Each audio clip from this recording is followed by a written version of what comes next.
There we go. Hello, everybody. Today is Friday, January the 27th, and this is Between Two Teachers. We talk about current events in education, which are many events that are happening nationwide in our state and locally as well. So never boring here. So so my name is Consuelo Lara. And my name is Madeline Cronenberg. And as we do every week, we're going to open with this week's land acknowledgement. We pause to acknowledge that we have gathered on the ancestral territory of Huichin, part of the unceded land of the Chochenyo and Karken speaking Muwekma Ohlone people. We remember their continued connection to this region and give thanks to them for allowing us to live, work, learn, and pray on their traditional homeland, and offer our respect to their elders and all Ohlone people, past and present. And we continue to advocate for justice for the Muwekma people. As we say every week, please join the fight to get them recognized as a federal tribe so that they get the benefits of being a federal tribe. And please continue to advocate for the curriculum that is Native-based for our children in Contra Costa schools that are learning about the history of the Native peoples in locally in Contra Costa. And you can find it on the East Bay Regional Parks website, where they have worked together with the tribes to put the curriculum together. We're going to go straight this week to our local story, because that is the big story here. There was a school board meeting the other night, Wednesday night, which I think had over 700 people present. There was a rally before the meeting, and then they had 2 hours of public comment, which is double what they normally would have. And most of the public comment had to do with the issues around basically a strike vote that has been taken. It was like a 97% strike vote. The good news is, there certainly was a coalition to support the teachers at the meeting. So it wasn't just the teachers, but also the city leaders, right? Their district encompasses 5 cities, and leaders from many of those cities. I think, so Hercules was there, Panola was there, Richmond was there. Was San Pablo there? Was Abel? I don't think so. I don't know. I'm not 100% sure, but I know that they supported. I don't know if they spoke. The other 2 cities are Richmond and San Pablo and El Cerrito. Yeah. But there is a coalition of folks who understand that we have to honor our staff, or we're going to lose them. Yeah. And boy, the amount of support was amazing. The student trustees were very articulate, very eloquent, support the teachers 100%. And so it's from the dais also, it's all there. So when the city officials come, cities in this district love their schools. They will do anything to save their schools, and have in the past a lot. So the idea of their schools going on strike is not one that they would support. So they want this to be. They've never had a strike, or if they did, and it was in 1967, something like that. So it's been a long time. Yes. Since then, right? So this is not a community that has a history of solving their problems with strikes. That's right. So a competitive wage, that's what is needed here. And we want to keep teachers. Teachers love this area and they love these kids, and we want to treat them well and make sure they can stay here.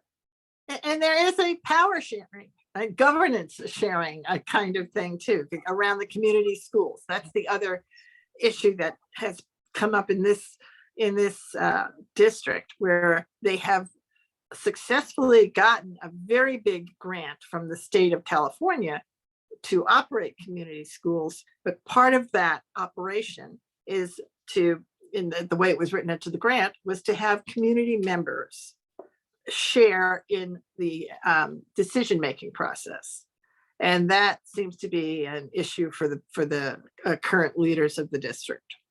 It's very threatening, isn't it, to the administrators? They're gonna lose control, they're gonna use Yeah. power. I mean, it's a real paradigm shift. And they just have to stop thinking of it as threatening. And this community schools money there's a big chunk of it for social emotional learning.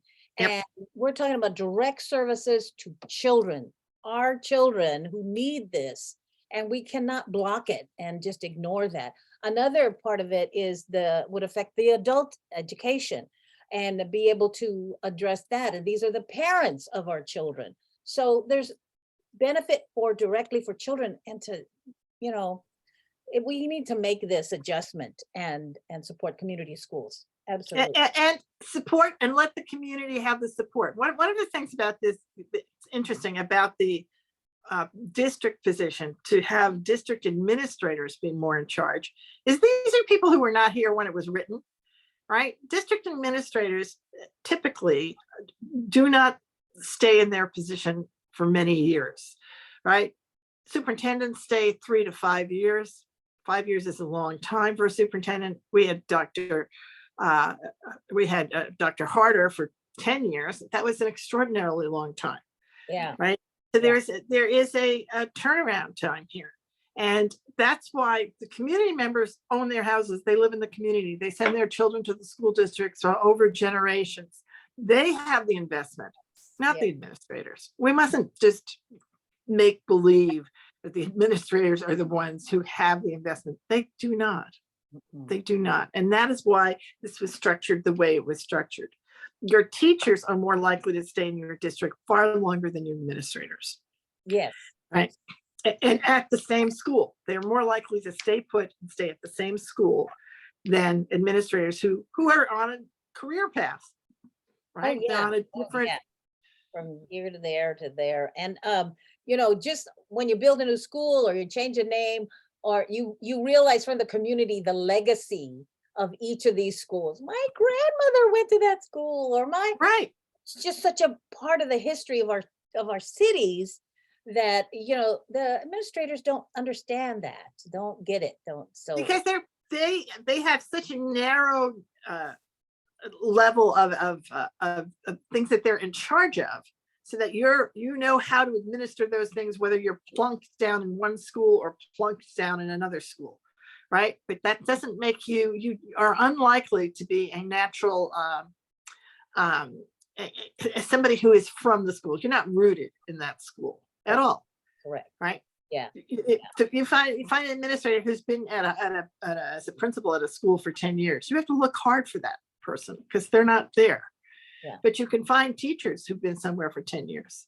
Correct. Right. And that's what the community schools is all about. The reason that you have community members there is because they understand the community, and we know they're going to be there. We know they're going to be there. Yeah. Right. That's truly important part of this. So that's one of the issues in the district, as well as, of course, the issues around pay and whether or not they're going to commit to keeping the pay scale up. Yeah. So shout out to that, organizers of that, bringing all that together. This may have been, we pray, a turning point here. Yes. This process. So we're all hoping that we are all hoping. And now the same night, there was a meeting at the county, right? Yes. And that was my first meeting as the board president.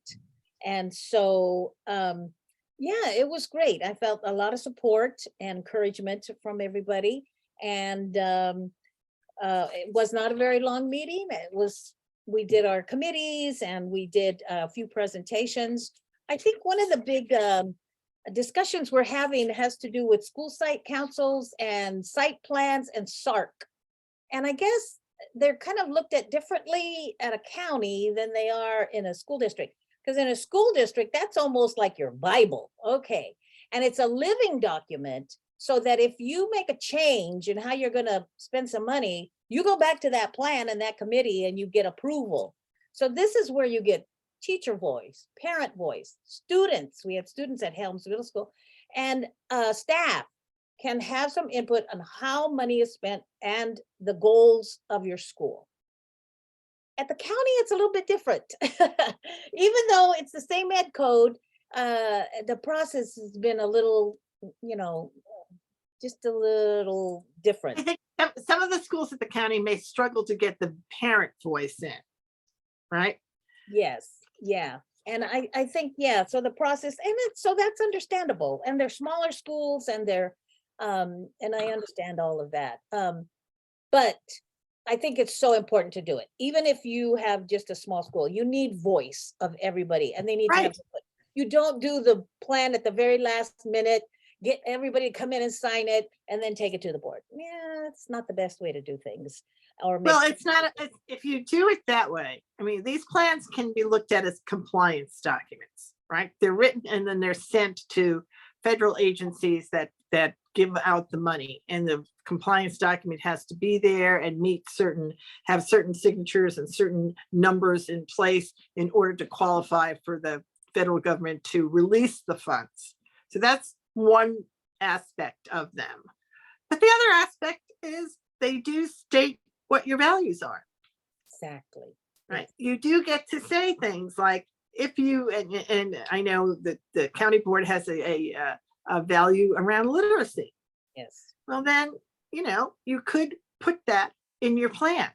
yes, Be a reasonable thing to do, and how you're going to achieve it. What investments are you going to make? Are you going to put more expert teachers in to provide that? Or do you have some other strategy? That is something that high performing districts would automatically put into their plan. yeah. Yeah. Right. And that wasn't, it's something that they can learn from. And, you don't have to do it the way you've always done it. Right. And I know I like going to the Richmond High School school site council. It's cool to see all my friends there because I taught there. And then, to see what they're doing and where some of the weak spots are and say, maybe I could help in some of that area. So it's just good. If you are a board member, I would encourage you to go to your area school site council meetings and just, ask if you could pop in. And Right. Because you are a community member. Just Yeah. understand that. You go as a community member. It's not that you're running to be on the site council and to have a vote, but you can be there and contribute as any community member would. And it also allows you to become informed as to how your schools are operating and what the values are and what the students and parents and faculty members are sharing at site council meetings. Exactly. You said the magic words, to be informed. That's what we want. We want to be informed about what's That's going on. right. And it is a mechanism there for that exact reason. So when you're elected by your community to be their representative, it's incumbent upon you to get information from as many places as you can. Yes. So that's really, an important part of being a board member, I think. And we also talked about our retreat. And in our retreat, we're going to talk about our new trustee handbook, which is about shared governance. And, really shared governance means equity. And right now we're talking about diversity, equity, and inclusion. So that's the focus. It's how do we become more equitable as the county board? And so I'm hoping we go over that and talk about equity and the regular things that boards do, trust building, team building, things like that. So that's a real good one. Oh, you talked about our student trustee. The whole board is committed to this, to have a process, to have some of our students be on the board and participate. I'm so excited by that. I mean, I will just say that I am thrilled that you're really going to look at that. And I do hope that you consider 2 trustees. I also think it's actually easier to recruit 2 trustees than 1, Oh, because you come with your friend. yeah. Oh, hadn't thought of that. right? I mean, we had that experience here. When the trustees came on while I was on the board, we had, they came from, we had a student a committee, a student, not a student, it wasn't called the student council, but anyway, student organizations. And we took them from there and from leadership classes. But it's much harder to be one of one than one of two, Yeah. much harder. Yeah. Yeah. So think of when they're doing that. I know that they're thinking it's going to be hard to find even one, but I Yeah. think it's going to be easier to find two than it is to find one. Yeah. Yeah. No, we're looking at the policy, gonna get that in place, and then probably form a little committee to talk about process and what it's gonna look like. So I'm just really thrilled about that. That's Yeah. happening. That's a Um, really good thing. That's a really good one. We had also a presentation on Cal Hope. It was about it's social emotional learning and how they're doing these support groups for teachers at particular school districts in our county. And what it is, it's supporting them socially and emotionally. And These are overwhelmed teachers who are emotionally stressed out. well, it might be all of the teachers, where they could just talk about, the stresses of the day, and it's a small thing where they come together. I forgot what the name they called it, something communities of communities. So they get to talk though.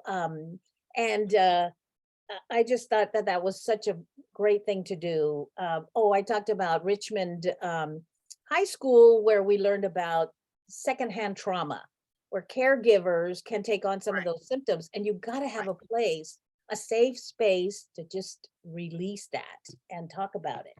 And the presenters were saying how they're just getting so much positive feedback because we're talking about social emotional aspects of students. Let's talk about the teachers and staff and etc. So that I was really happy to hear about. But look that up. That's a great thing to do because teachers don't even know what they're taking home, right? It's You don't realize it. It No. can be, but it affects you. So bless that work. That was very good.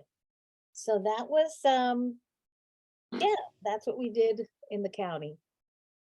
that's really good work. Yeah, And and in February I'll be out of town, so I'm gonna miss that meeting. But my vice president will be facilitating the February meeting, and then I'll be back. So that was at the county. Okay. That's it for the county. So now the next thing I wanted to do is an update on an issue that happened around safety. So a few weeks ago, there was a situation where a young child, a kindergartner, 6-year-old in Newport News, Virginia, shot his teacher and sent her to the hospital, and she's been recovering. The issue, as the investigations have gone forward, it's become clear that at least 3 different individuals at the school knew that this little boy had this weapon, had a gun with him.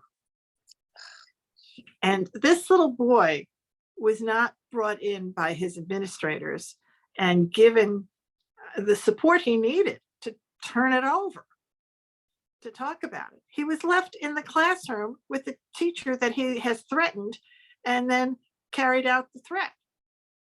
And they knew They knew had this 3 weapon. different people.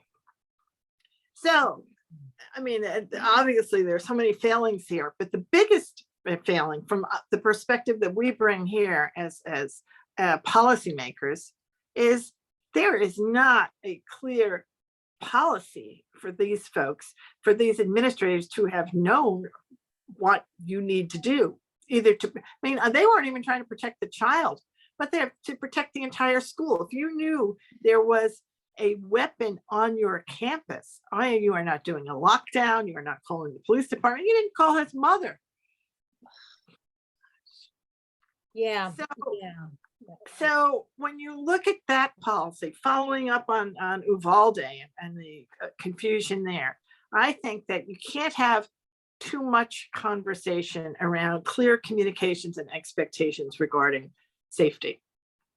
Yeah, no, I agree 100% with that. And we did try to do a, safety committee after Uvalde, and that got voted to not happen. But there is a safety expert coming in, right? Yes, yes. So there is someone coming in to evaluate our safety issues. And as board president, we need to have that on the agenda every meeting and an update. And my big question is, how do we know this will never happen in our district? How do we know? Exactly, exactly, Yeah, right? I mean, in this district, they fired the superintendent. Hmm. Right, so they fired the superintendent, but and that's fine. I mean, I can understand that, because then like he's taking the hit for his administrators. For all we know, the superintendent, and I think that we do know, he hadn't been there that long, and so there's all of that.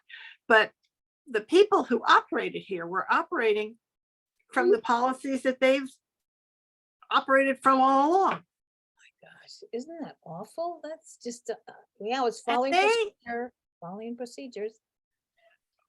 they knew a little boy had a weapon, and they did not bring the little boy into the office or they didn't do any of the things that could possibly be done. Now, this is going to be a major lawsuit.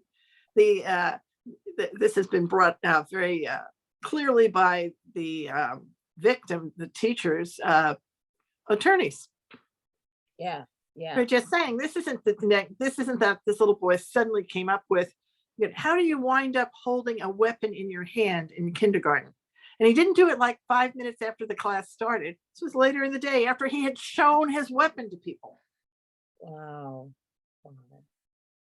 Where's the training, and where's oh my God. Where's the common sense? I mean, there's that, but I mean, really, but where is the training?